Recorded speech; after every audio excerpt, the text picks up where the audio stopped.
Alrighty. Hey everyone, welcome to Aethir's AI Unbundled Ignite with myself, Jay, and I'm joined by our dear Mark. Mark, how are you doing today? Good, man. Good to be here with you, Jay. How are you? Doing pretty good. Pretty excited to be bringing the future of Web3 together today with, because I'm sure we got quite a few exciting projects lined up. So kind of keen to get into chatting with them already. We've been building, 100%. They're banger projects too. yeah, we've been building up this alliance for a while, I would say. Yeah, absolutely. I think it's we'll get into it soon, I'm sure. But yeah, I think it's an important piece of the ecosystem that we're pulling together.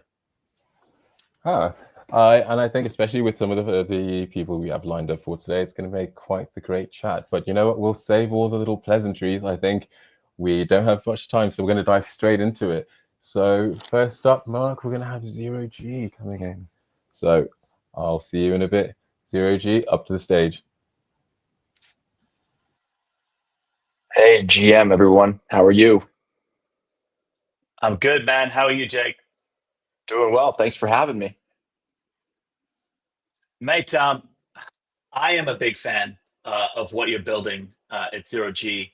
Have been for a while. Aether and Zero G have a partnership that extends, longer than the life of the unbundled alliance itself. But let's kind of jump in. Tell me a little bit about what Zero G is for all of the new listeners out there that might be hearing about you for the first time. Yeah, and Mark, it's been such a pleasure working with you guys for so long. Shared go-to-market has been exciting. So just in general, Zero G is the first decentralized AI operating system, comprises of an AI native modular layer one blockchain designed to support scalable, verifiable, and composable AI applications. And it also unifies compute, storage, data availability, and services into a single interoperable infrastructure stack. And this enables builders to bring AI fully on chain. That's awesome. I think there's a large trend in the space around DAI, right? Decentralized AI. I think we all understand the importance of that movement from a data sovereignty perspective, from an ownership and privacy perspective, but also so that we've got, potentially AI out there being built by companies that are maybe a little bit more aligned with the objectives of the average person, as opposed to just big tech companies that are maybe just purely optimizing for speed and delivery of hyper performant AI. But you have done quite a lot on the technical side of things recently. You even released a new NFT standard. I think it was the ERC-7857 INFT. And this was an NFT standard attached to agents. Am I right? Can you tell me a little bit about how that works? Absolutely. So ERC-7857 is a new NFT standard that we created to solve a very real gap in crypto AI. How do you own, transfer, and monetize AI agents on chain while keeping their intelligence and data secure? And so a real world example would be, let's say, an AI startup building domain specific agents. Let's say, for this example, a legal tech company creating AI agents trained on case law. With ERC 7857, each agent can be minted as an INFT, and that includes encrypted metadata, its training weights, behavioral history, prompts, and rules of engagement. So these INFTs are completely transferable so that a startup could sell agents to firms or DAOs, lease them on AI marketplaces, or earn royalties every time an agent changes hands. Just like a software license, but crypto native and programmable. So what makes ERC 7857 unique is how it handles secure metadata transfer. And when an INFT is sold, not only does ownership change, but access to the agent's intelligence is also passed securely using oracles, encryption, and public key cryptography. So this really just means agents can evolve, build up performance history, and be traded like valuable assets, all with their intelligence intact. And this is the game changer for AI monetization. And when paired with zero G storage and compute layers, Startups don't just get token standards, they get the full backend infrastructure to bring intelligent agents to market. That's awesome. Do you know if they can be duplicated? Um, for example, if I have a certain type of agent that's doing really well, and I want to maybe sell that to another company now because I've proven it, can I duplicate it, or would I? Do you know how that works? Yeah, that would be a functional feature, assuming you own the original, right? That is something that we're exploring and is going to be actionable. That should be really cool.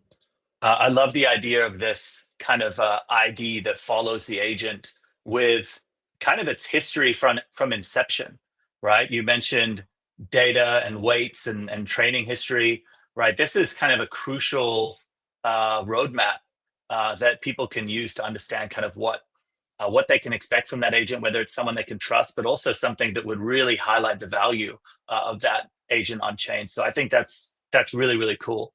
Congrats on bringing that to market. Next, I'd love to chat a little bit about the kind of inference and verification tech that you guys have built, specifically that around making decentralized AI a little bit faster and maybe more trustworthy than traditional cloud-based models. I think something that we tend to associate with decentralization is some sort of trade-off for speed and price. But it looks like you guys have got a bit of a solution for that. Yeah, so I'm sure you guys have heard this before, but traditional AI development relies on this closed centralized infra. Fine-tuning a model typically means uploading your data to someone else's cloud, crossing your fingers on cost, performance, and privacy, and then getting billed later. So Zero flips that model, and we built a decentralized compute network, alongside you guys, where fine-tuning happens inside trusted execution environments. These are known as TEs in the space, and all interactions are verifiable, programmable, and settled on chain. So how it works: providers spin up secure compute nodes and publish their pricing and capacity. Users can browse available fine tuning services, verify the provider's TE attestation, and prepay for jobs using our SDK. And once the job's done, results are encrypted, stored on Zero storage, and released only after the customer confirms everything looks good. And this entire life cycle from job request to encrypted model delivery is governed by smart contracts. So that means no guesswork, no disputes, and no custody risks. And it's not just secure, it's fast because the system is modular and we can scale horizontally. Providers don't just compete for bandwidth on a single cluster, they run independently and verify outcomes via on-chain proofs. So it's parallel, trustless AI compute, which is exactly what we needed to support the next generation of these intelligent apps. Yeah, that horizontal scalability is pretty key, isn't it? It's one of the big innovations that make you guys so scalable and so fast. Very, very cool.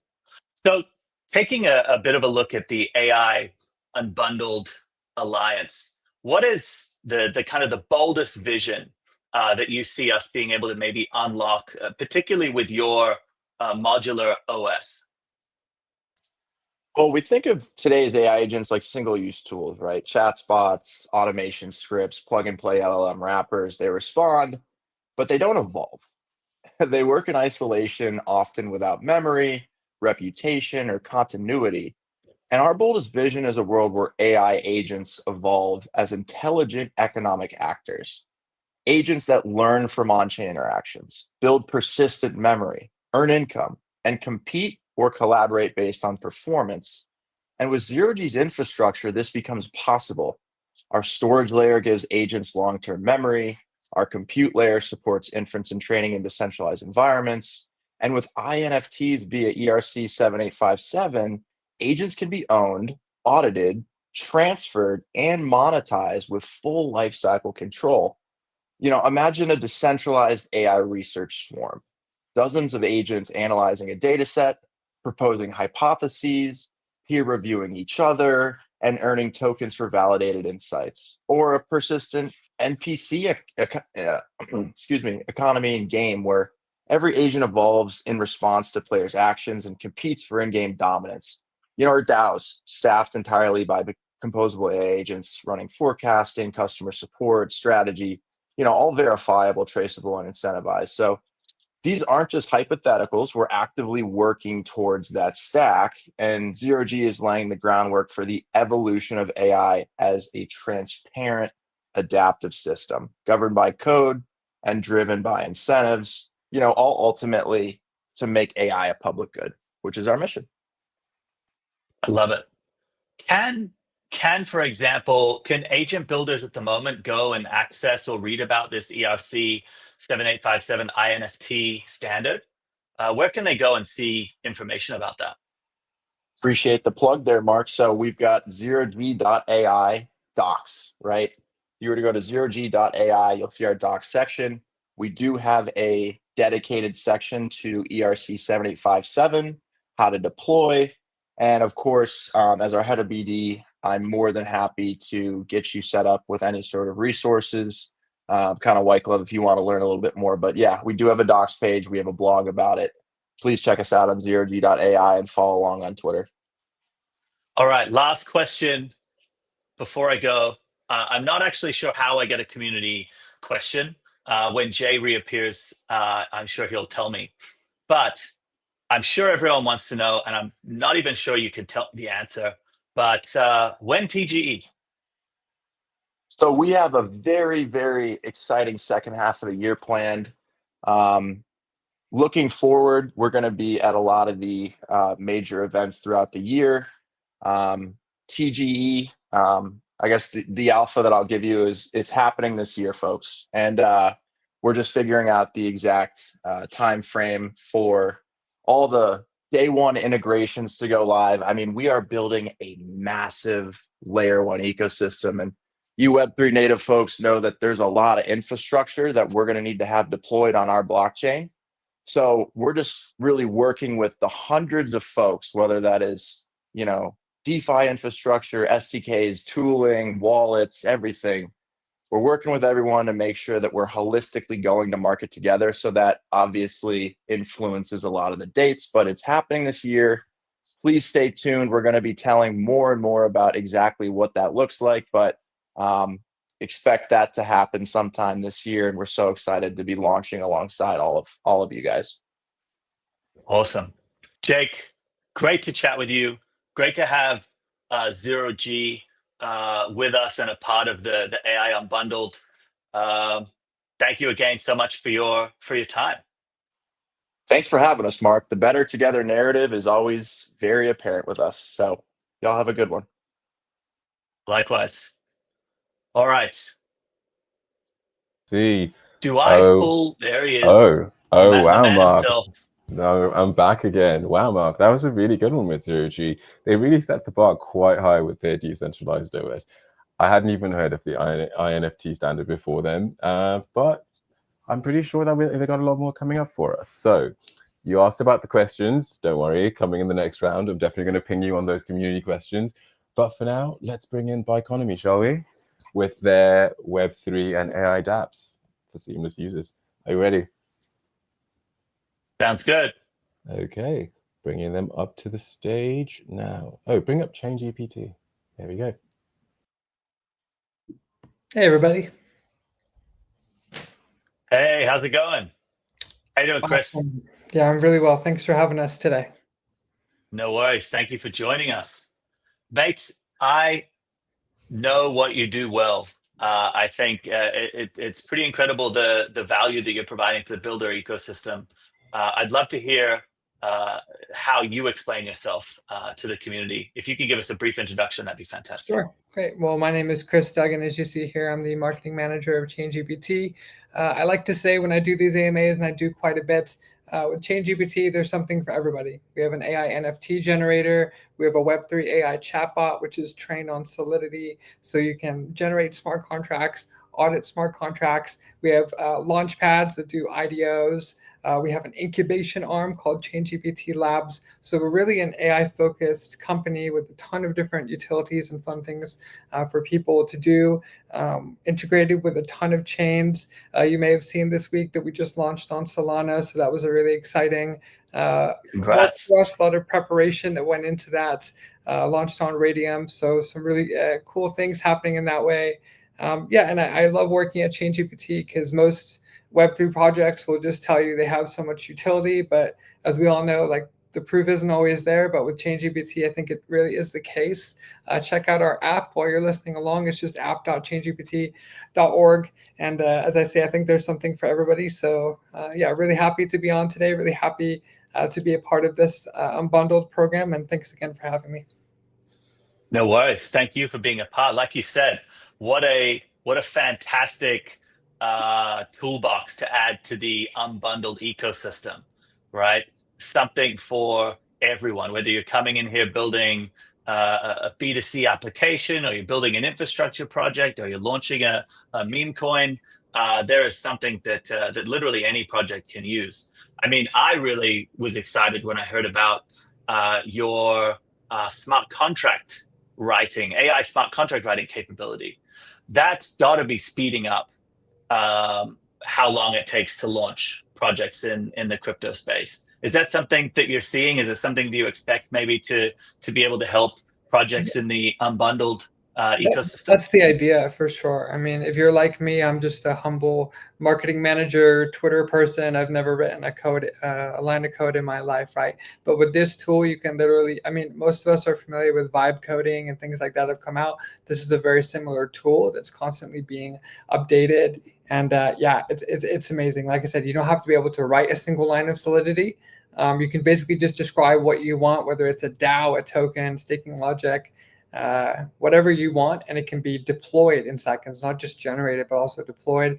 As I mentioned in my opening remarks here, we are deployed across multiple chains, including Ethereum, BNB Chain, Arbitrum, Avalanche, Hedera, Solana, the list goes on, and it can be also passed directly onto our auditor, right? So, you know, That's key, isn't it? That's it, yeah, and our tool, you know, obviously there's the ChatGPTs of the world. Our tool was specifically trained for Web3 smart contracts. So I think we have an edge there. And as you just helpfully pointed out, this auditing capacity is also key as well, right? So you can check out the vulnerabilities in your code. It will flag things. It will even give you little helpful suggestions of how to improve it.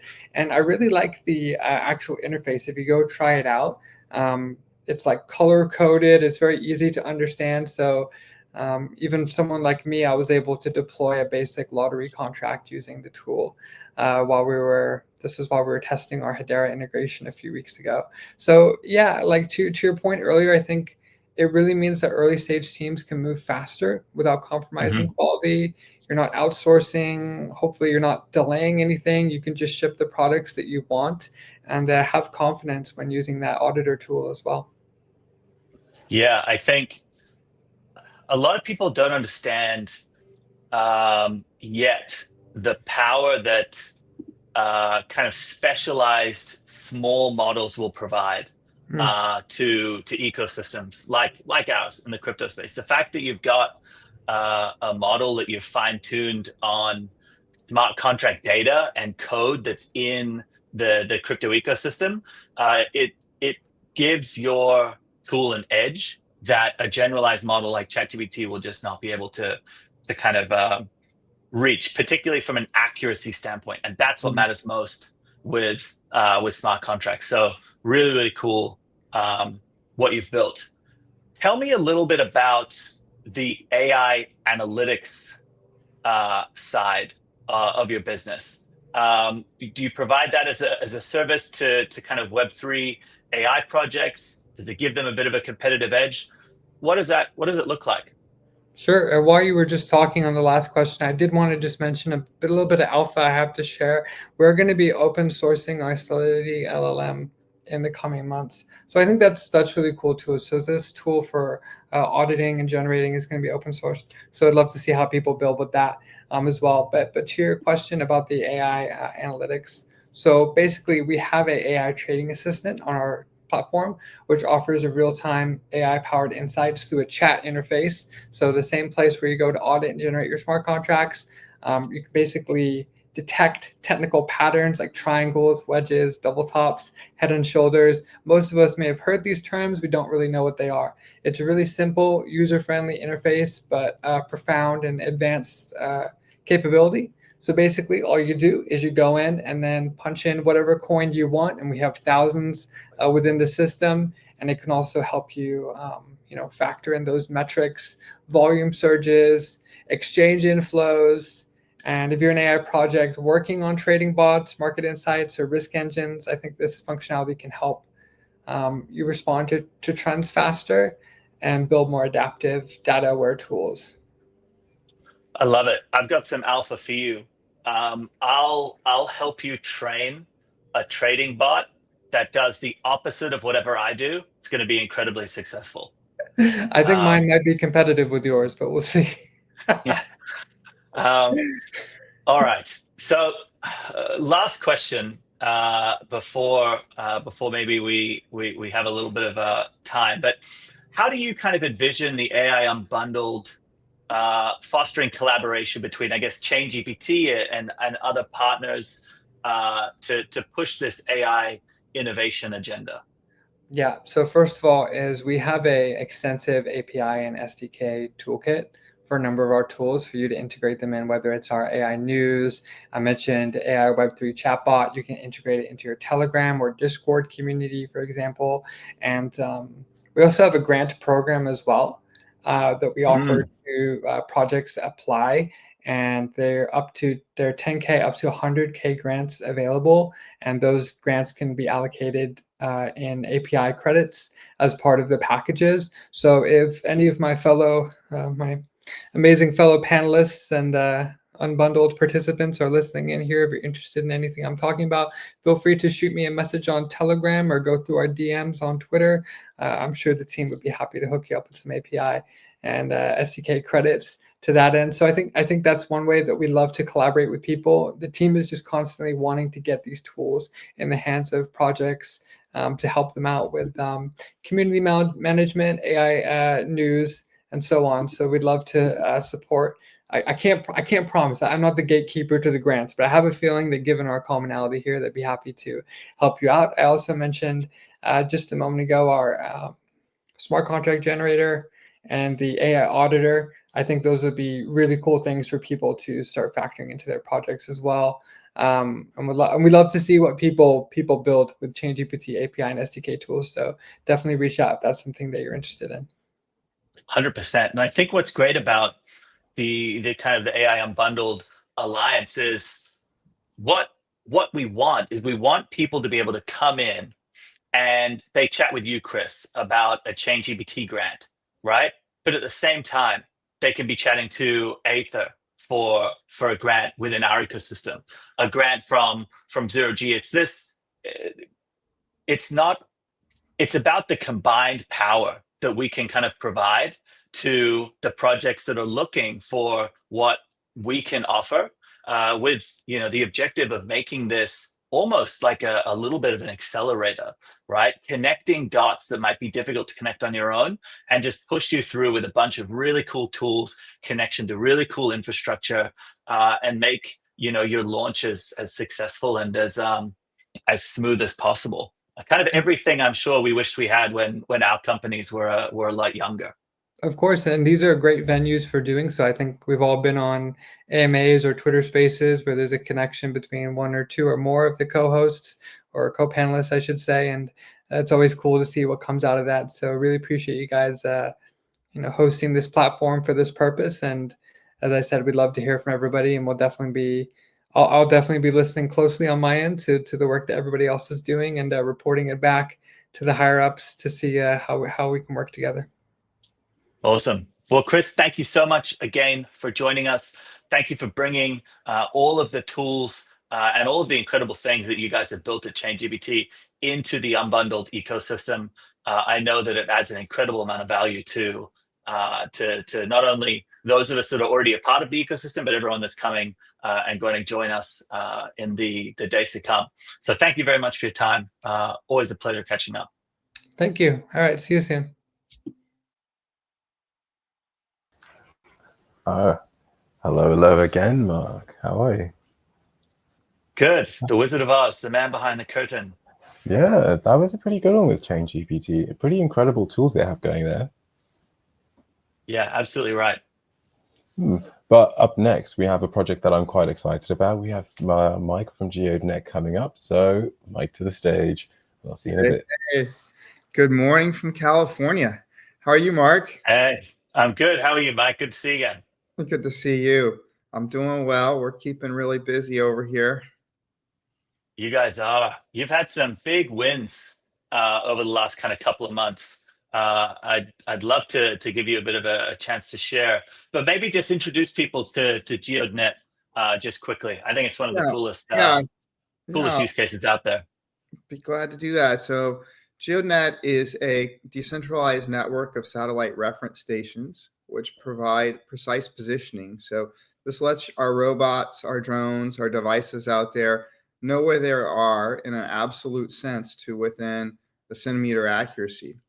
And you can kind of ask, like, what does that have to do with AI? But it's actually a very foundational kind of thing to build intelligence of the physical surroundings and understandings. Imagine if you, as a person, were able to kind of place and remember things in your life to centimeter accuracy. You know, that's like a sub-inch for the U.S. audience. You would never spend any time, searching around for things, and it would give you this sort of instant recall and catalog of the world. And that's quite literally what GeoDNet powers. And we even have a project with another Web3 protocol rover, robotically operated vehicle research, which is putting LiDAR camera plus RTK on vehicles driving around. And that's actually building, a large geospatial model, an LGM, that is, kind of underpinning of what autonomous driving is today. And so this tech is super practical. There's a bunch of very, very tangible real world use cases that GeoDNet powers today, from civil engineering to mapping to construction to farming to small robots to big robots, big unmanned spraying machines, drones, just a lot of very self-driving, obviously a lot of very real world things. And what's unique on GeoDNet is because we built it with DeepIn, because we built it in a decentralized way, it's super affordable and everybody can participate. So people put up these, these type of satellite reference stations up on the roof to collect the signals, and then we distribute the data back to users. And that's how the protocol makes money, is through the delivery of the service, and all kinds of different things get powered with this centimeter positioning accuracy. It's fantastic, isn't it? The relevance that this is going to have to robotics, it just can't be understated. I mean, robotics, the impact of robotics itself is going to have that it's going to have on our industry is just insane. Yeah. But they need this data to understand our world. Indeed, they do. And it's been very hard and expensive to sort of build these models up and to collect this data. And I think that's where decentralization, blockchain, Web3 can really change it. An analogy I always use, and I think full self-driving, you can't understate the size of that market between sort of classic robotics like humanoids and applied robotics like self-driving vehicles. I mean, these markets are just ginormous. I call it a quadrillion-dollar market. It's going to take some time to get there, but eventually it will, because so much of the world's marketplace is work. And as the world, GDP continues to grow, I think it'll accelerate with AI. It really could reach a quadrillion-dollar marketplace for these types of things. But it's just been really hard. I mean, think about Waymo. First it was sort of Google kind of entered into it under the Google brand. They worked on it for a decade or so, and then they spun it out. They've raised, I think, another 10, 20 billion or something, some crazy number. I forget the exact number of how much money they've raised. And they're live in 3-4 cities. And it's an amazing thing to see. I mean, it's an amazing thing to see fully self-driving cars in downtown San Francisco or in LA, and they're working great. But that journey has been almost impossible. Like no other company besides a company that just rains money out of the cloud like Google could ever pull this off. That's what Web3 and decentralized infrastructure is going to solve. It's going to make this problem tractable. And it's because of infrastructure like your guys and us that's going to make this problem scalable, so that lots of companies can compete and lots of different solutions come out, and that these solutions are not controlled by a centralized entity, which is super frightening when you actually think about it. If all the vehicles on the road are behind a magic curtain with one, CEO who decides, well, today, I don't want to raise prices, or today I think everyone's driving too fast, or today I want to, start a war. I mean, it's not a good look to have a centralized physical AI. That I think we've learned enough from Web 2 that that's a really, really bad idea.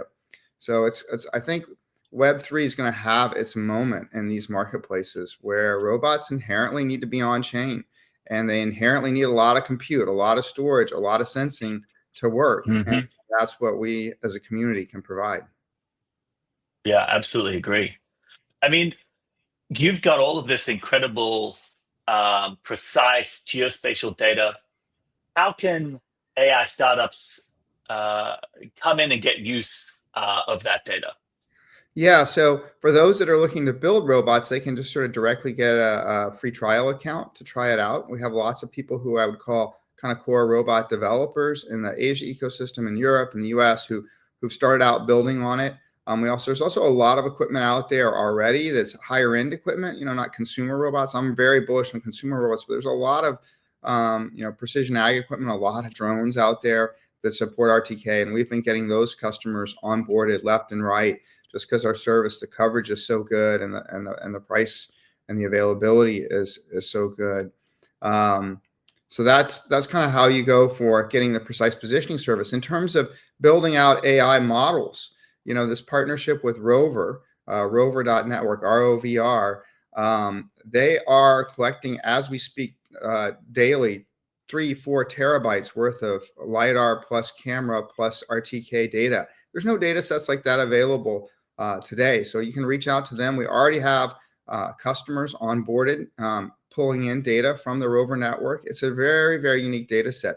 I make the analogy, startups is a great market for Rover, as is traditional people in the automotive ecosystem. But the reason startups are so good is the point that you just made. It's like, if you're a startup and you want to start doing stuff in autonomy, and you're interested in building models and AI around LiDAR, camera, positioning type data, what the path today is you go buy the equipment. Equipment's like really expensive, tens of thousands of dollars to get started. Most rigs are like $500,000 by the time you add the GPUs and all of that.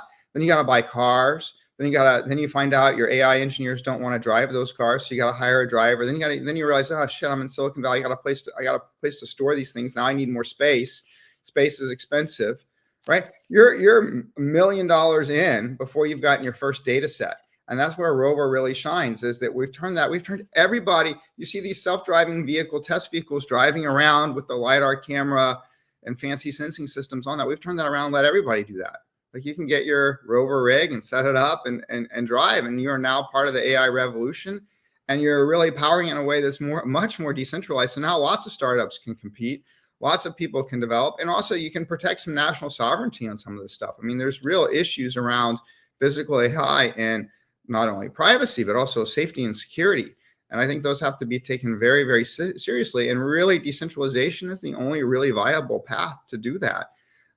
If you do it in a centralized way, you're going to have some big multinational company own it all, and that company's policy may or may not be connected to a specific government in the world.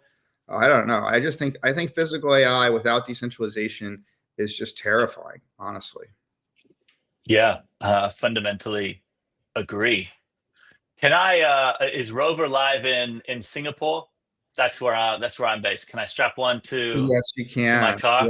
Yeah. So they sold out their first batch. The next batch of these light cone devices that have the LiDAR and camera RTK are going live on June 15th, and we will connect you up with the Rover team. And I think that would be fantastic. I think the Singapore area would be great to get some data from.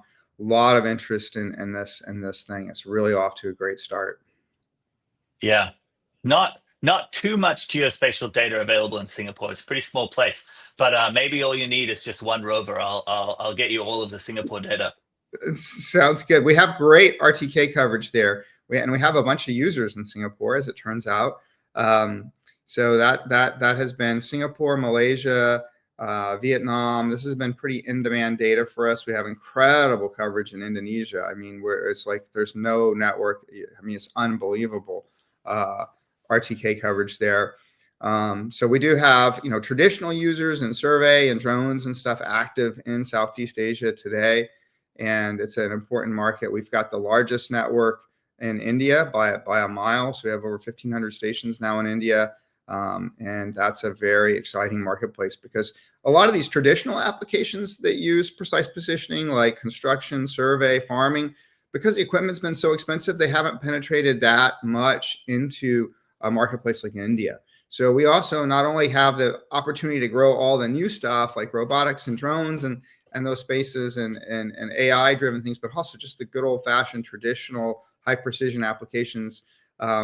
We can really do well in some of these developing markets because we bring the cost of the equipment down so radically.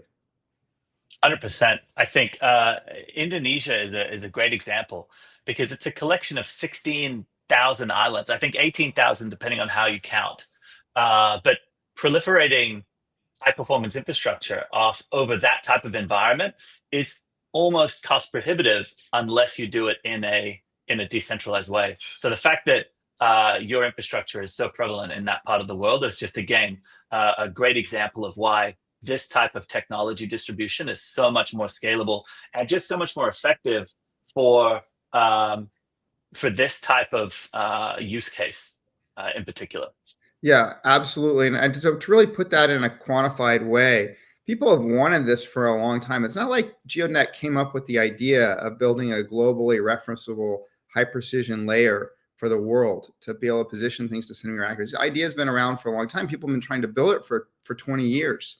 And I mean, we thought it was a crazy idea. We looked at what Helium was doing and said, well, maybe we can take the Helium model and use that type of IoT decentralized deployment model, which was, not called DeepIn back in when we started in 2022. Maybe we can apply it to this problem.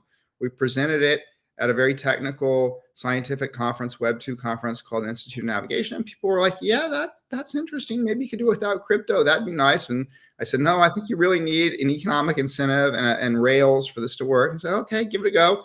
And now here we are 2.5 years later with a network 3 times bigger than anything else on the planet. And the problem is basically solved for the most part. So, a lot of what the future for GEODNET is not about building more and more network. There are a few places that need a bit more coverage, but overall, the network for Europe and the US is in incredible shape. And 80% of the world's population, ex-China and Russia and stuff where there's a crazy geospatial restrictions and we can't provide the service at this time. But in terms of the Western world and developing world where we can, I think we got about 80% of the population covered now.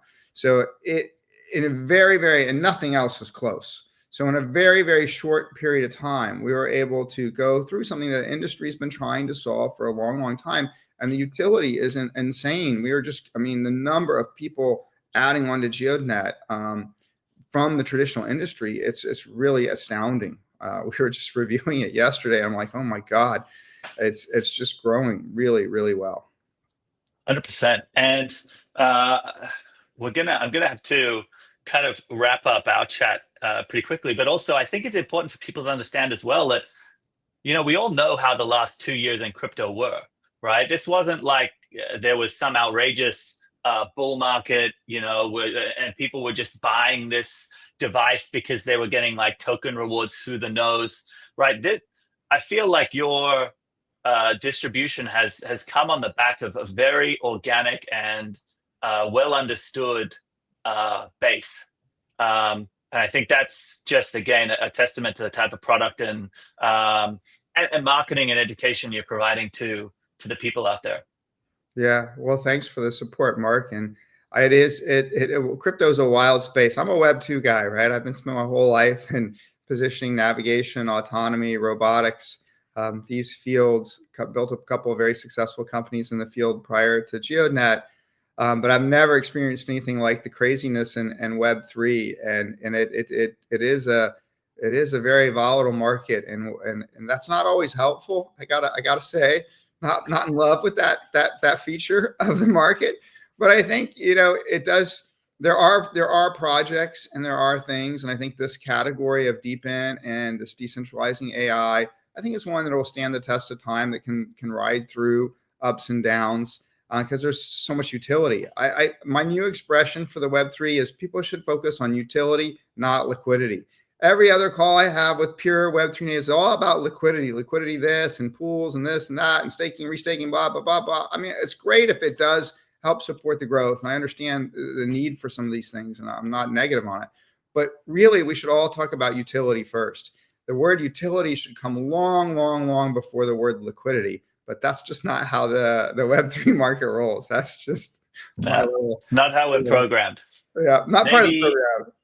Yeah, maybe soon. I'm seeing the word revenue a lot more frequently now than I was before. Yeah. I'm seeing the word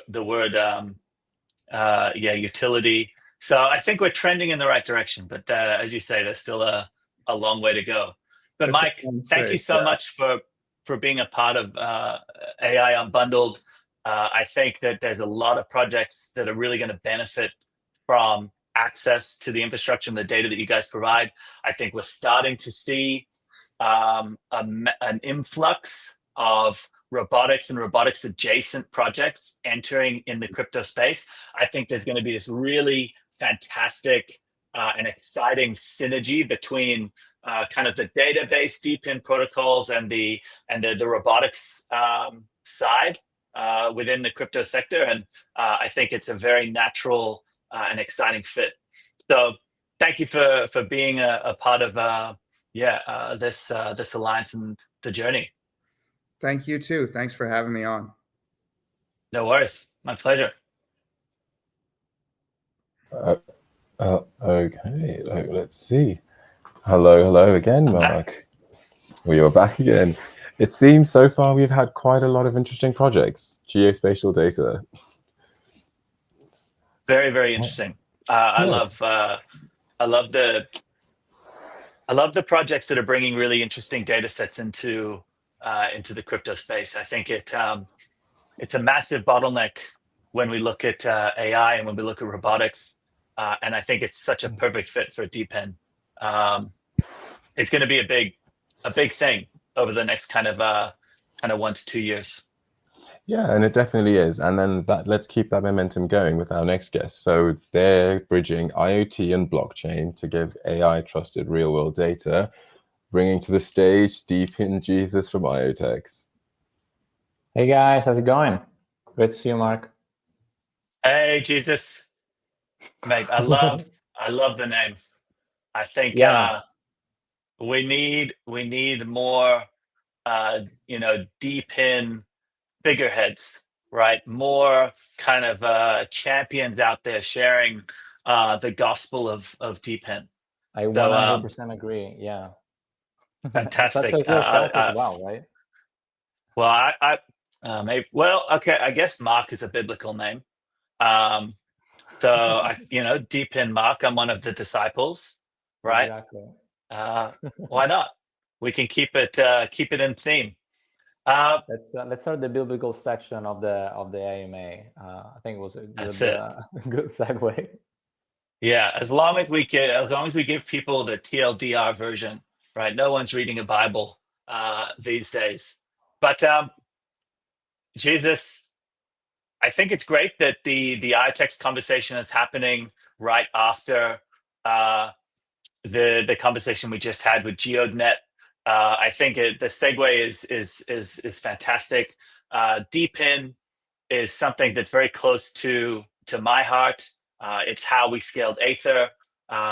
Like Mike just mentioned, deepin wasn't a thing when we all kind of started our projects. It's great to have a label. The power of a label is kind of often so understated.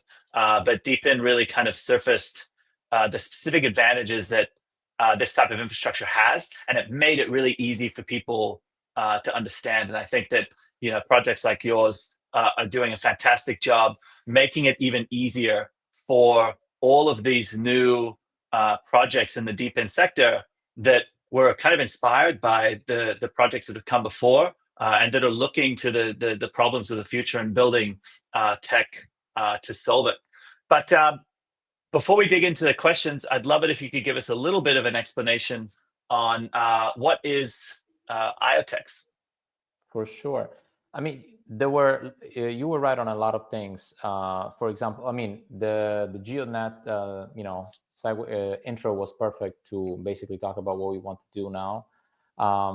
Talking about Deepin way before it was Deepin. I remember going to conferences like years ago and having to explain like something that I can just now say Deepin model took like quite a few minutes. So made it very scalable for us as well, going to blaze it and spreading the gospel. What is IoTeX? So IoTeX has been live for a while. We're one of the OGs in the Deepin sector back when it was IoT and blockchain. And the layer one, IoTeX layer one has been live since 2019. But we've been basically building decentralized infrastructure for real world data since 2017, with the sole focus of basically connecting the IoT world and with the blockchain technology. And it just happens that these two technologies are extremely complementary. It's just that back in the day was a little bit of a far-fetched idea. So we've been basically working on the layer one. After the layer one, we work on basically a layer two solution to verify the computation of off-chain data. Then started adding all these other modules. But essentially, basically, when we presented IoTeX 2.0 earlier 2024, so about a year ago, we basically put all these modules together to create an end-to-end application that would leverage, obviously, blockchain technology, token incentives, but basically, IoT-based or device-based application to then provide, X type of service, such as a GEODNET or such as, any of the Deepins that we know today.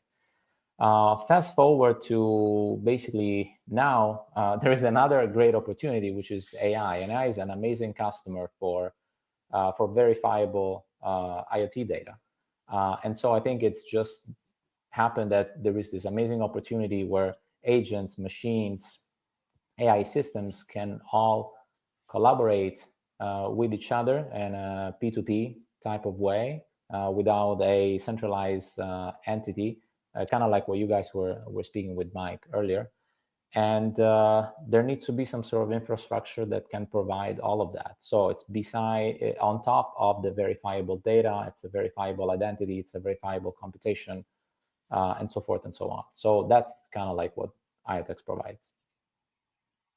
I love it. Yeah, the bridge between kind of IoT, Deepin, and the blockchain, so important. And I really do see a future where the vast majority of IoT devices, if not all of them, are natively brought on chain using infrastructure probably exactly like yours, if not yours, which is pretty exciting, because there are just an uncountable number of devices out there tracking very valuable different pieces of data, but they're not contributing that data anywhere. They're not sharing that data, and unlocking that in a verifiable way where you can give those companies trust that they can track where their data goes, they can be rewarded for it, not lose kind of touch, I think is such a powerful use case. So it's 100%. really cool what you guys are doing. So tell me a little bit about how a startup might be able to come in and integrate some of this real world data with what they're building. Maybe if they're an AI startup, for example.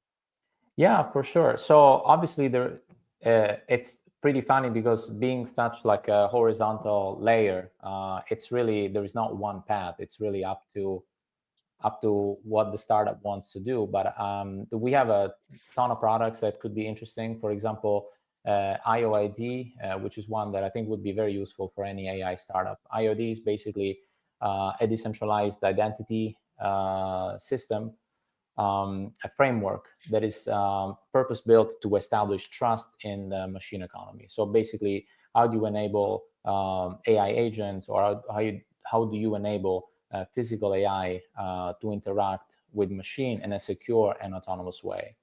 IoT obviously has some API SDKs that builders could leverage. There is an on-chain identity component, and there is an off-chain component, which is the one that basically integrates self-sovereignty identity, SSI, decentralized IDs, DIDs, and verifiable credentials. The whole point is create a system where a machine can talk to another machine. There can be a transaction involved. There can be any sort of like information sharing, and that can be obviously verifiable. And the machine can also be an agent, can be any entity, can be a human owning a fleet of machines, anything within this machine economy. On top of the IoT system, we have a verifiable off-chain compute system that's called WebStream. It's been in production for a few years now. We have a Quicksilver framework, which is basically a AI data aggregator. On top of that, we're basically allowing people to use this framework to build their own agents based on their own data sets. Once all of this is in place and is basically scaled, it will allow for composability within systems. I think in the talks that you had with some of the guests before, we were talking about basically all these like siloed data sets or siloed, worlds of Web2 centralized companies, and the whole goal is to just make it all really composable, really all interoperable under one unified system. And the unified system is not quite there yet, so that's kind of like what we are working towards. Fantastic. I mean, I think it's difficult to imagine anything being as big and as unified as this kind of dream that you guys have. I think it's just incredible how much you've been able to unify already, right? As you mentioned, you're such a broad and kind of horizontal stack that there's so much that you've managed to capture in there, and I think it's pretty incredible. Thank you. It'd be great. Could you give me maybe an example, like an IoT-AI use case, maybe, sure, of how a startup can kind of integrate with you guys? Yeah, I mean, we can pick really any vertical because it's vertical agnostic. And another thing is also that is ecosystem agnostic if we talk about the Web3 side of things. So although I was mentioning the IoTeX layer 1 back when I was introducing IoTeX, the layer 1 is basically used as an orchestrator layer, as a like source of trust for all these components to basically just work with each other. But as we expand more and more, and over the years, it's just become self-evident that any type of infrastructure that you build has to be like ecosystem agnostic. I think it's kind of like silly that there is still all this like segregation between like Web3 ecosystems when we are such in like a small space compared to like the rest of the Web2 world. Even when you were talking about like onboarding machines, we're trying to onboard like all these deep-end machines that it's such a small segment compared to like what's out there. So that's, I think, where the real scaling is. Back to the example, let's say that we pick maybe like a smart city example. There are two ways that the data can go. So far, I think we've been kind of like focusing on data inception coming at like the edge through like some sort of like IoT sensor, machine, self-driving car, whatever it is. Obviously, all of this has to be registered on chain through our IOID, for example, which can be kind of like a Google for machines, right? There is like a world registry of all these machines, their owners, the revenue that they generate, the orchestration for rewards, all sorts of things that relate to the relationship between machines and the ecosystem. Then obviously all this data can inform AI systems, it can inform agents. But I think then the step after is how does all of this data inform the agents, how the agents can then basically talk to these machines and operate them somehow. So that's kind of like with the physical AI type of concept. So it's great to inform models with like super granular data, maybe about smart city, traffic, weather, positioning, like Mike was saying earlier, and all of that. And those models become super robust. The agents are super robust. They're interoperable. They can transact with each other. And then the step after is these agents should be able to take action. So maybe the agent can, based on traffic, like drive a self-driving, like bring a car to a place or bring an ambulance to a place in the most efficient way if there is an accident, or bring a drone on site, like help the police departments, and so forth and so on. So those are use cases where, for all of this to happen and not to have like a CEO, like Mike was saying earlier, basically deciding, I want to go to war today, where all of this has to be trustless. And for all this to be trustless, it has to be fully verifiable. And that's basically where we would come into play, where the identity of all of the players in the system is verifiable. They can transact autonomously with a given set of rules, obviously through smart contracts, etc. All the stuff that we already know. All the computation can be done. Aethir's decentralized GPU network can be used, and there is all these like different technologies. I think that the whole goal is, and it's kind of like what I'm excited about this AI Unbundled alliance, is that putting all of this together in like an end-to-end, where everybody just contributes like a piece of the pipeline, just becomes the way to go. And then eventually we won't even talk about this. The user doesn't have to know about this, and it just works seamlessly. Absolutely agree. That's the future we need to build.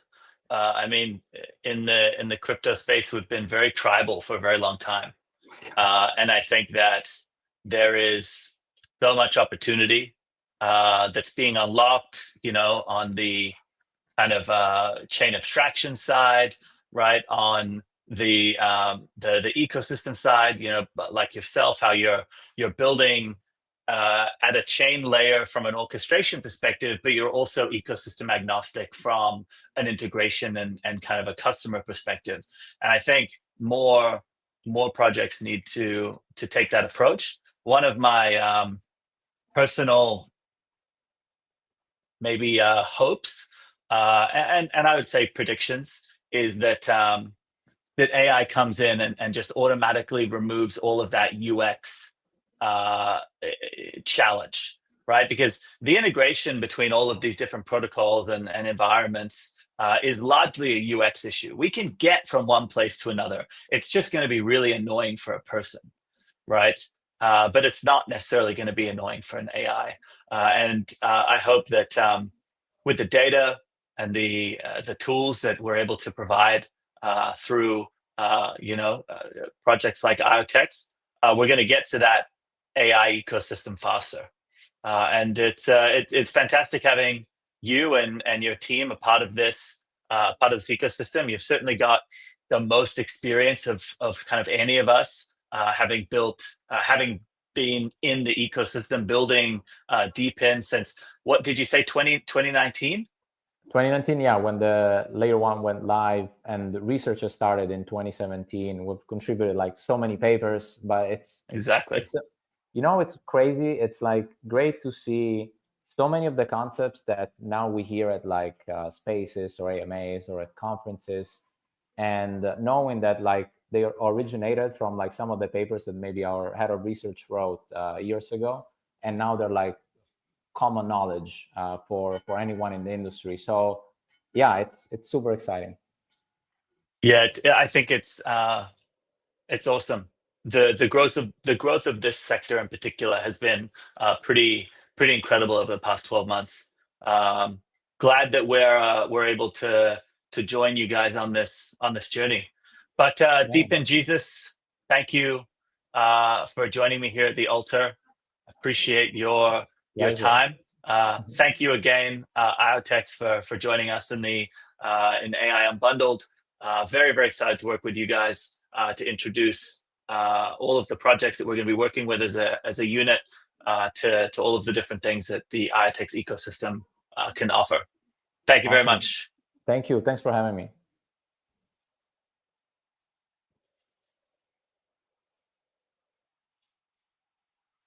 All right. Jay's going to be hopping back on soon. Yes, and I'm right back. If he's Jesus and I'm Mark, and you're this all-powerful entity that can kind of pop on and off screen, what does that make you?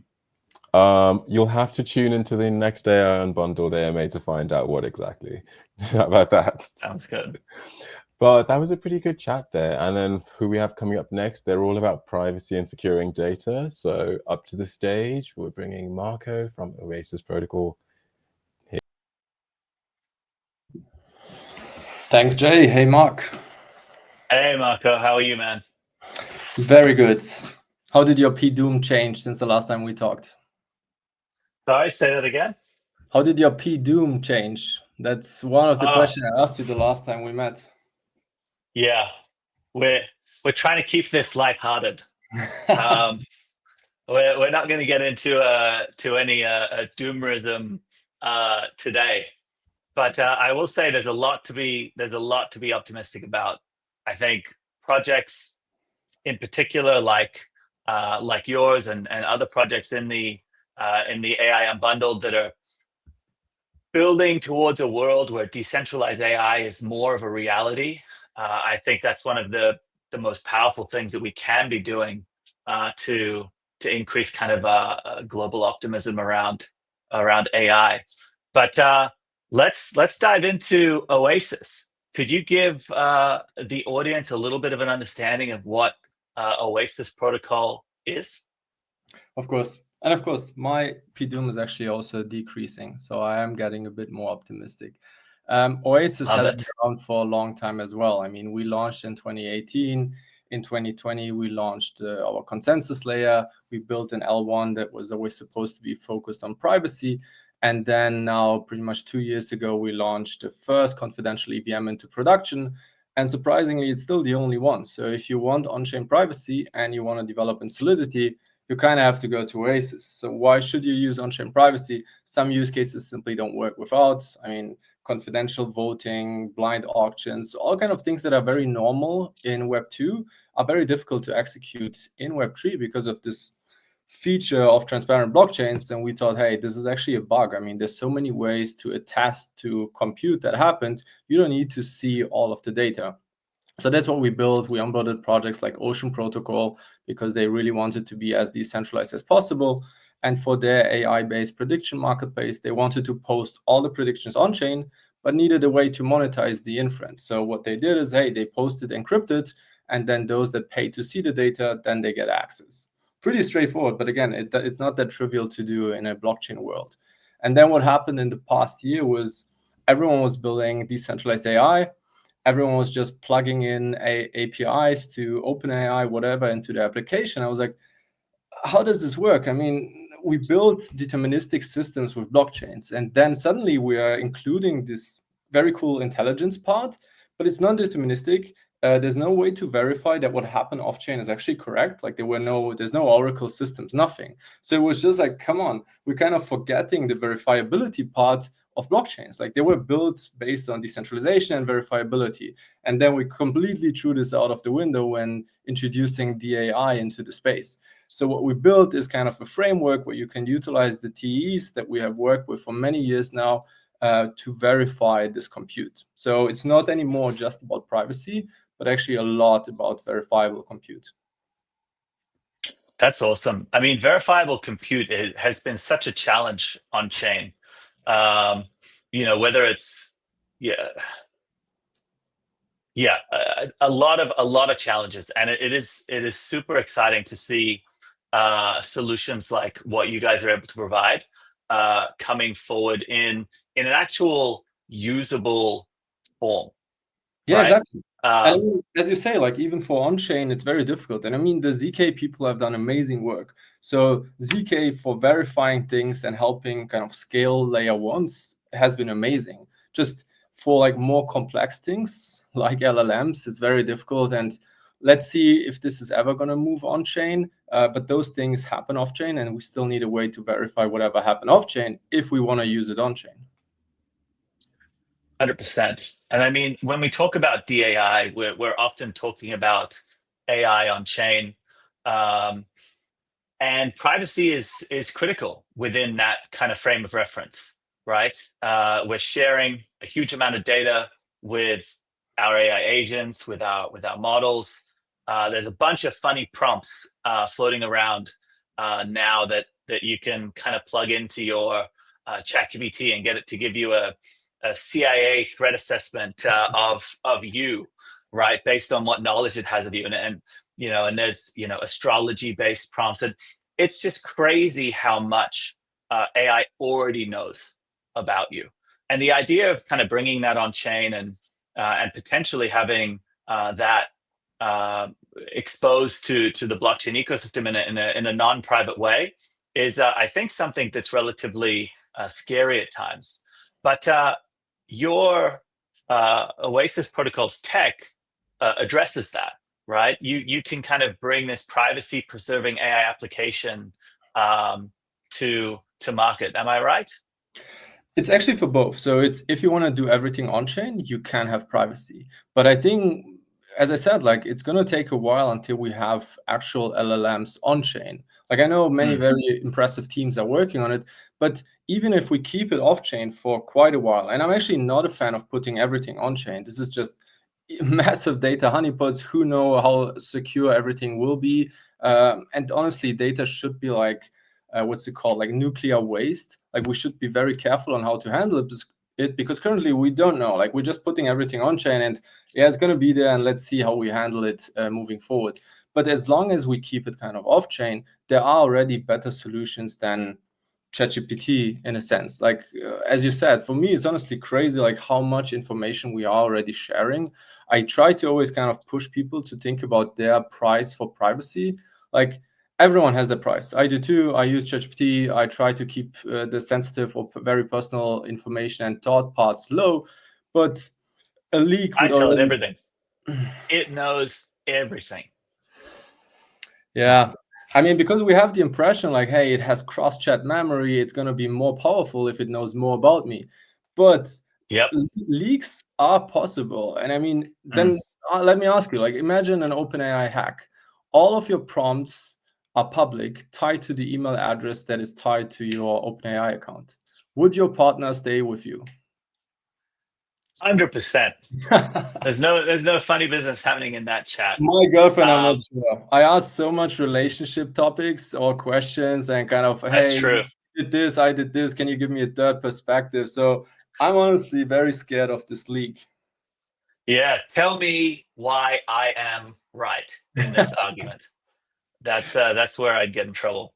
But you're right. I think that particularly in how it would tie back to our identity and just the context awareness that it would give anyone trying to understand you as an individual, incredibly scary.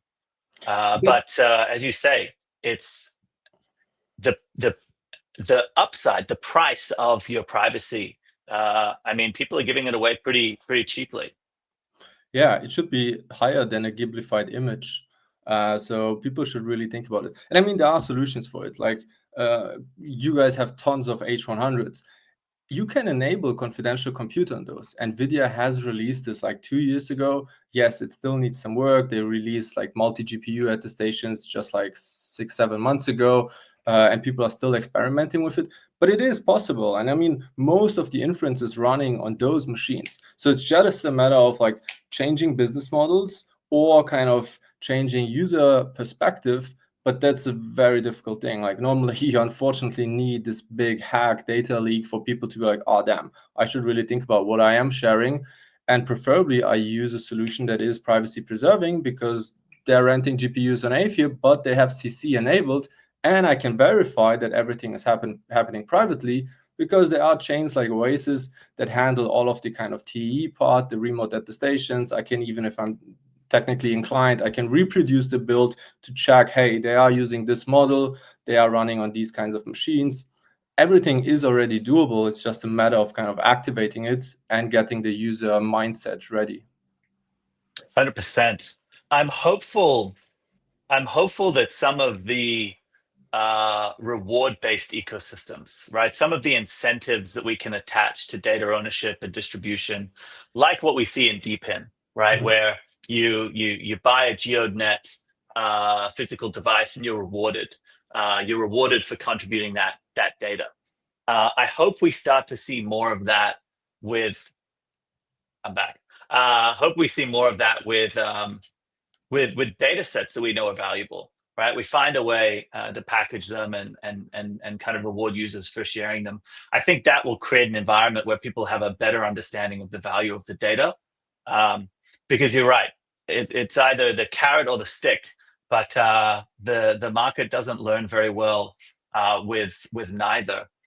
I mean, that's what blockchains have been great at, right? Incentivizing users to do something that's in the common interest. 100%. Well, tell me a little bit about maybe some specific AI use cases where maybe Oasis's secure data processing has kind of come into play. I'll focus on the verifiability part because that one is actually way more tangible and relevant to most. Because as I said, like privacy as a feature is difficult to sell for most. But what is important to sell is actually trustlessness. Like everyone is building agents. With the fun agents that are just Twitter bots, fine. You don't need it. Trustless, like, hey, I can't show you that there's not a developer or a marketing person sitting and writing these supposedly agent tweets. The damage they can do is rather small. But when those agents are supposed to be holding user funds, they are trading agents, yield optimization ones, and they are doing stuff for me with my funds, then I better make sure, hey, this code is audited. This is running in a trustless environment.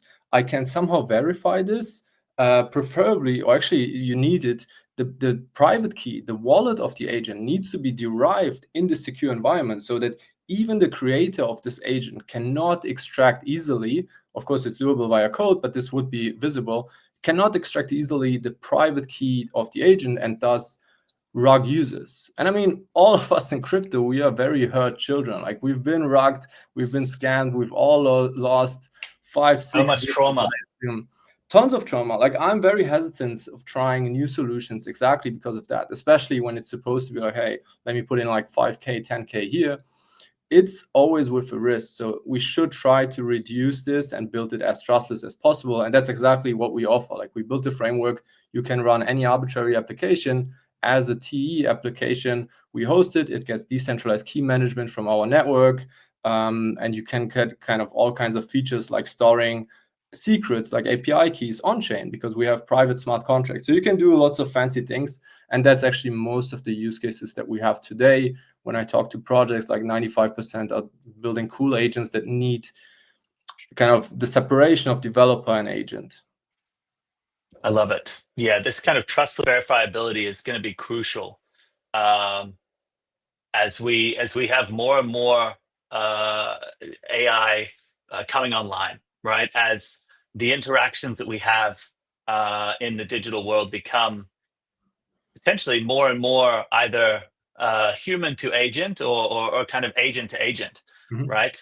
How we ensure trust in those environments and verification is going to be one of the big problems to solve, particularly as we want agentic infrastructure to scale.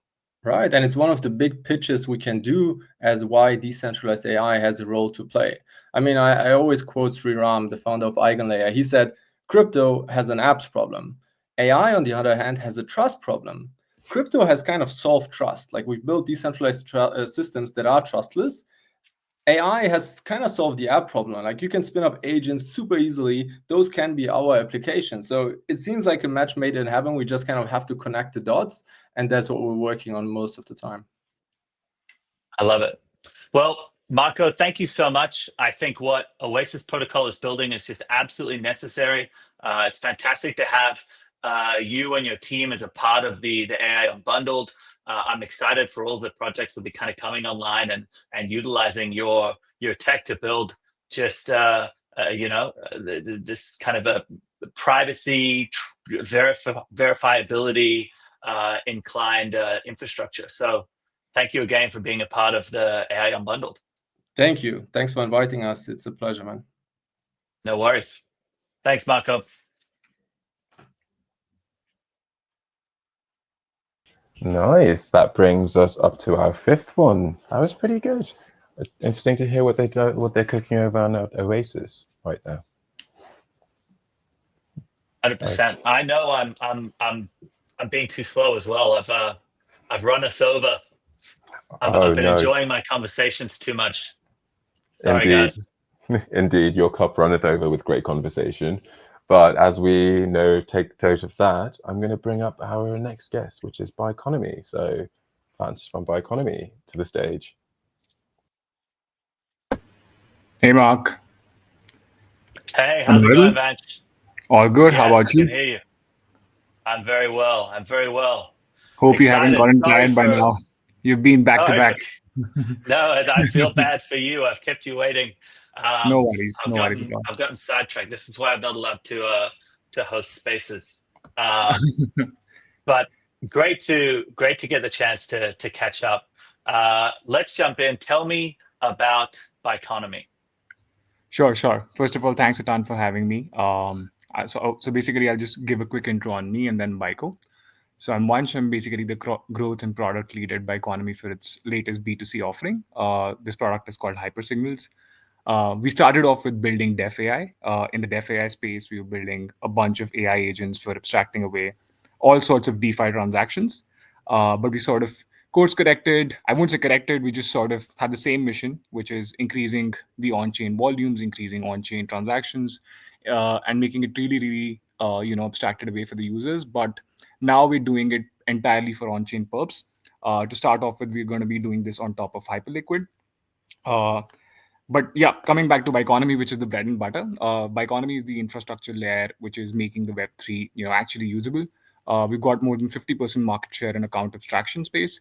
Till date, we powered over 55 million transactions across 200 plus dApps. Major sort of dApps like DYDX, or even wallets like Trust Wallet and Coinbase Wallet, and even sort of institutional clients like JP Morgan. So yeah, I mean, in a nutshell, we're not just building tools; we are sort of eliminating the friction that's keeping AI and Web3 from reaching mainstream adoption, I'd say. Did I hear you right? Did you say something like 50% market share for chain abstraction? That's correct. Yes. That's pretty incredible, isn't it? That Yeah. is a fantastic achievement. Congrats. Yeah. Thanks a ton. In fact, it's been 6 years now that Biconomy has been live, and interestingly enough, today is the 6th anniversary for Bico. So it's come with a lot of grinding. That's awesome. Congratulations. Thank All you. right. If I had some like emotes, I'd send some like fireworks up. That's wicked. I hope you and the team are celebrating. That's a fantastic achievement, particularly I think in the crypto space. We're so used to single cycle projects, 1 year, 2 years. The fact that you guys have been able to build, sustain yourself and grow to 50% market share on something as broad as chain abstraction, and thrive over 6 years is pretty incredible. We need more projects that have this mindset and approach to growth. I can see myself getting distracted already by this, so I'm gonna refocus. But tell me a little bit about some of these tools that you have access to. I mean, AI companies will come into maybe AI Unbundled. They'll learn a bit about what Biconomy is building. How can you help those AI companies build, I guess, really cool, user-friendly applications with what you've got? For sure. I mean, when we started out Nomi, we built out our own entire. So Hypersignals was earlier called Nomi, for context. That was the Def AI product that we set out to build back in December of 2024. And only for the last 2 months has it been that we've sort of shifted our focus to perps. But there's been entire infrastructure that we've sort of built.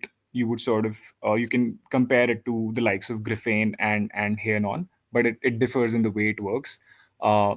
That infrastructure is something that we have readily in place for other sort of apps to use. But given that we've sort of now shifted focus, at least on the B2C side of things, to on-chain perps, the only aspect where AI comes in with respect to that is that we want to make perp trading super friendly for users, and that's exactly where we'll use AI. So right now it's very difficult to sort of go to a platform like Hyperliquid, especially for non-pro users, or for that matter, any perp trading or futures trading protocol, and make sense of the order book, what's happening there, what is take profit, what is stop loss, what are the best in class risk management practices, and to just give you a sense of uh, the sort of growth that we've seen in on-chain perps and why we think there's a definite use case for AI here is that there's been this massive explosion in hyperliquids volume, right? The fact that this is entirely transparent and decentralized, and despite there being incidents from third parties to sort of break the system, these guys have recovered really strong from it, and I think they're now sitting at roughly 25-30% of the open interest of Binance and Bybit, right? Which goes on to say something that Hyperliquid is only bound to grow from here, and that's why we've taken a bet on them. And you're seeing this theory, this thesis getting validated with more and more perps protocols popping on chain with massive volumes like Lighter or Austrian. They have their own entire RWA thesis. Now, the fact that the entire order book has never been transparent in the past with sexes, that's been a big problem, right? Sexes have had bad reputation for the fact that they've always front-run retail and have used them as exit liquidity. But with on-chain perps, the promise is that that won't be the case, and that's why we think there is a whole lot of insights that can be derived from the order book. So what we're building right now is our own solvers, our own pattern analyzers in the backend. That's where the AI aspect comes in, where you can simply come and talk to the assistant and just ask them, okay, what's the market positioning today, or this is the trade setup that I'm exploring going long on BTC today at this price. What do you think? What should be my risk management policies here? Stuff like that. Or what do you think the order book states right now? What are the technical patterns? So what we're doing is that we'll be using AI to ingest a whole lot of data around on-chain and off-chain sentiment. So on-chain being the entire order book, there are millions of trades happening on Hyperliquid to start off with every day. To make sense of it is a task in and of itself. And then off-chain, there are a bunch of things. For example, what Kaito is doing with off-chain, stuff like KOL sentiment, uh, making sense of technical indicators at any given point in time, stuff like that. What are top traders doing? What are whales doing? Basically, that is the angle where we're trying to use AI and make it really abstracted away and super simple for traders to make sense of what to trade on, how to trade on it, and what sort of risk management practices to deploy. Sorry, my answers are a little, centered around Hypersignals, our B2C offering. No, but yeah, I love it. I mean, I don't think there's been a protocol that's kind of exploded more than Hyperliquid over the past kind of 6 months. It's been pretty incredible to watch. The spotlight that they've had as a result of some bad actors in the beginning, but also just the resilience has been pretty incredible. And I'm very bullish on what they're building, and I can absolutely understand why something like Hypersignals would be a really powerful play, and something that's kind of really, in a way, almost only unlocked as a result of the way that Hyperliquid has chosen to build their infrastructure. So tell me, I mean, when we think about pain points out there in kind of the Web3 kind of application and AI application space, what are some of the key pain points that you guys feel you best address? Sure. I mean, for us, or for that matter, in general, I think the biggest pain point is what I call the execution gap, and it's killing AI adoption in Web3. Honestly, here's what happens, right? AI can analyze thousands of data points, identify profitable opportunities, generate actionable insights in milliseconds, but then reality hits. Users need to manually bridge assets between chains, manage gas fee across different networks, navigate complex text interfaces, execute trades through multiple steps, often taking like 10 minutes or more, right? What should ideally take seconds. By the time they execute, in fact, most of the people sort of don't jump through the hoops and fall off somewhere in between, especially new users, right? The AI identified opportunity is gone. So it's like having a Formula One engine attached to a horse-drawn carriage, right? So we solve this through two complementary products. As I mentioned, on the consumer side, it's Hypersignal. It demonstrates what's possible. Users get AI-powered trading signals based on whale activity, order book analysis, market sentiment, basically anything on-chain and off-chain with respect to trader activity and assets price movements. And this is all literally one click. No bridging, no gas management, no complex interfaces, all abstracted away, all 2 to 3 clicks max, and within a few seconds, right? And on the developer side, our Biconomy, MEE, modular execution environment, gives AI startups the infra to embed the seamless execution directly into their applications. ME provides modular tools for cross-chain operations, automated routing, even intelligent gas optimization. So all those sort of things, when an AI application identifies the arbitrage opportunity across Ethereum and Solana, it can execute instantly without user friction. So the result is that AI insights become immediately actionable instead of just theoretical, and we're turning AI recommendations from interesting data into instant profit. So yeah. Very, very cool. Tell me a little bit, just double clicking on hypersignals. Yeah. How does a user access this? Is it through a wallet interface?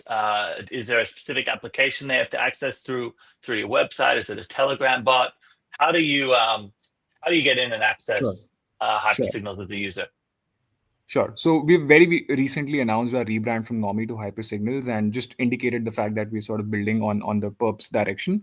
We're still in building mode. Launch, we're targeting somewhat like 3 weeks from now, in the 3rd or 4th week of June.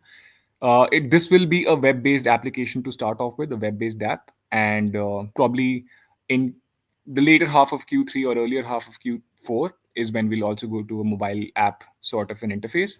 But yeah, it's going to be a simple web-based dApp, very, very abstracted away, very, very simple. You'll have a very simple onboarding. We'll try to understand your risk-reward appetite. Whether you're a new trader, have you done a couple of trades before? What do you typically want to do? Do you want to scalp, come for a 2-3% profit in a day and go? Or do you want to come and, you want to sit, you're okay with lesser frequency, but you want to make like 30% in a month? Just trying to sort of get that sense. And also, what is your risk appetite? Are you okay with can you stomach a 50% loss, or are you someone who cannot stomach more than a 20% loss, stuff like that? And then there will be a bunch of screens that will allow you to sort of trade on different sort of alpha.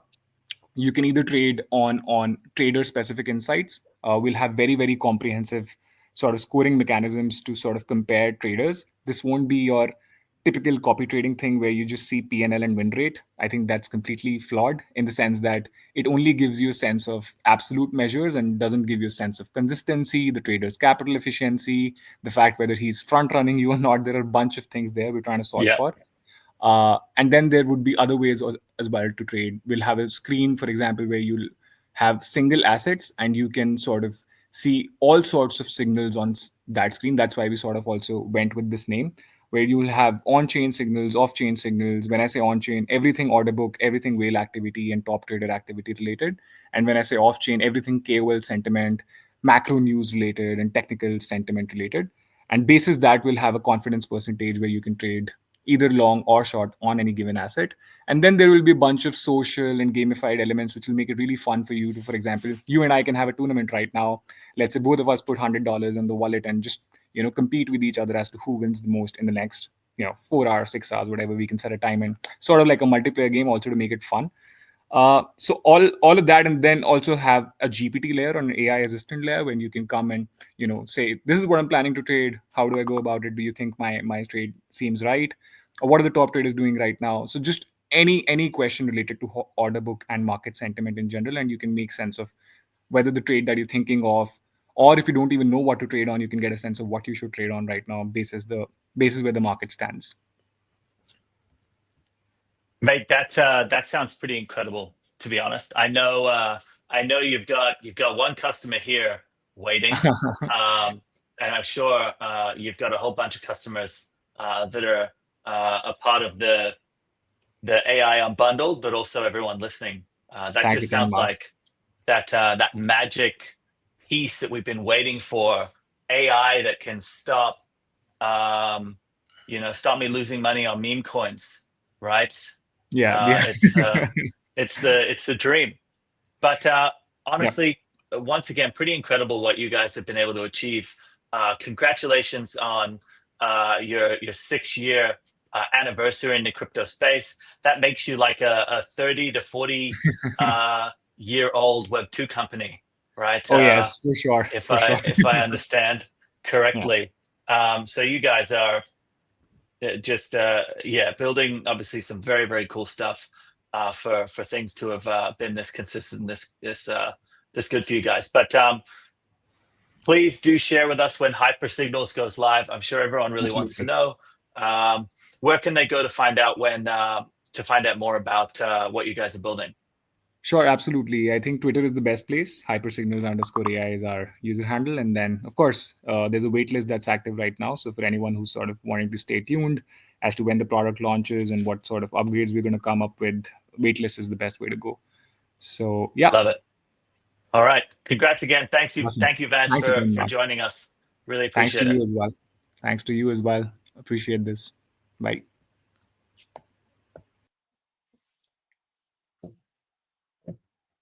Hello again. We've got Jesus back. How's it going? I materialized again. Indeed. All right. It seems to an end. Yeah, I'm sorry, guys. I've literally kept you guys here far too long. But thank you for sticking around, and it's been a blast for me. Yeah, it was great. I mean, thank you guys for, obviously giving the opportunity for us to share what we're doing on stage. I think all the projects were super cool.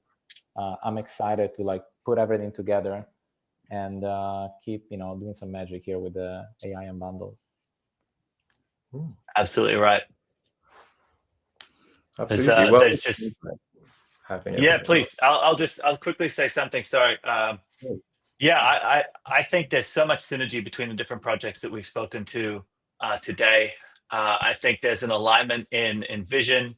I think there's an alignment in resource, and where I just get this vibe that we're all here to kind of help, and I think that is something that I find quite inspiring, right? Because there's a lot of gatekeeping in the space, right? I think we all kind of have seen that.